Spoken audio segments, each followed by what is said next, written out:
সারা দেশের বিভিন্ন এলাকার মতো ধামরাইয়ের বিভিন্ন এলাকায় জ্বালানি তেলের সংকট সৃষ্টি বাড়ছে।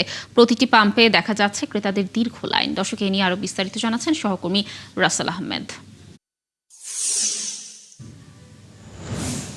রাসেল, আপনি যেখানে রয়েছেন, পেট্রোল পাম্পগুলোর অবস্থা কেমন দেখছেন, আর তেল সংকটের বিষয়ে পাম্প মালিকদের মতামত আসলে কি জানাবেন?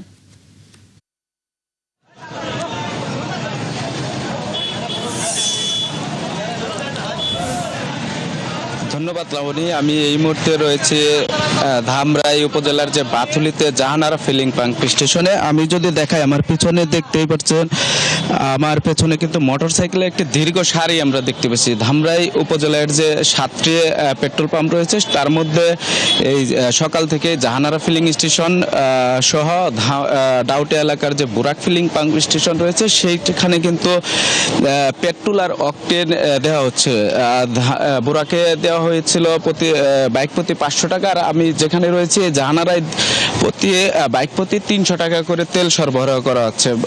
এখন কিন্তু এই পাম্পটিতে দেখতেই পাচ্ছেন দীর্ঘ মোটরসাইকেলের সারি, সেই সাথে কিন্তু পণ্যবাহী ট্রাকও কিন্তু ডিজেলের জন্য অপেক্ষা করছেন। সকাল থেকে ডিজেল না থাকলেও আমরা পাম্প ম্যানেজারের সাথে কথা বলেছি, তিনি যেমনটি জানতেন, তারা কিছুক্ষণ আগে ডিজেল 9000 লিটার ডিজেল সরবরাহ পেয়েছেন। মোটরসাইকেলের এত ভিড়ের কারণে আসলে যাদের কর্মী রয়েছে, কর্মী সংকটের কারণে তারা কিন্তু ডিজেল এখন পর্যন্ত সরবরাহ করতে পারছেন না। এইখানে আমরা দেখেছি বিভিন্ন কৃষকরাও কিন্তু ছোট ছোট ডোপ নিয়ে এসেছে তেল নেওয়ার জন্য। তারা তেলের কারণে যে সেচ দিতে পারছেন না ফসলের জমিতে। আর আমি যদি আরেকটা বিষয় জানিয়ে রাখি, ধামরাই উপজেলায় সারা দিন ব্যাপী কিন্তু কোনো পাম্পেই পেট্রোল অকটেন ছিল না, শুধু এই বোরাক আর জাহানারা ফিলিং বাদে।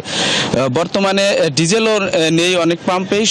বর্তমানে ডিজেল আমাদের কাছে তথ্য রয়েছে, বর্তমানে জাহানারা, বুরাক, পাল সিএনজি আর ধামরাইয়ের যে কালামপুরের যে করিম ফিলিং পাম্প স্টেশন রয়েছে, সেই পাম্পে তারা ডিজেল সরবরাহ পেয়েছে। এখন পর্যন্ত তারা ডিজেল বাড়তি চাপের কারণে দিতে পারছেন না। আর বুরাকে কিন্তু দুপুর 2টার দিকে যে তাদের পেট্রোল ছিল, তারা পেট্রোল কিন্তু শেষ হয়ে যায়, তারা পেট্রোল দেয়া বন্ধ রেখেছে। সেইখানে কিন্তু আমরা দেখেছি মাইকিং করেও মোটরসাইকেল যে চালক রয়েছে তাদের কিন্তু তারা যেতে বলছেন।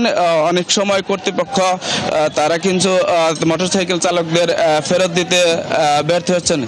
এই ছিল আমার কাছে ধামরাই থেকে সর্বশেষ। লাবণী, রাসেল, ধন্যবাদ আমাদের সাথে যুক্ত থাকার জন্য। দর্শক, ধামরাইয়ের একটি পেট্রোল পাম্প থেকে সেখানকার সর্বশেষ তথ্য জানাচ্ছিলেন আমাদের সহকর্মী।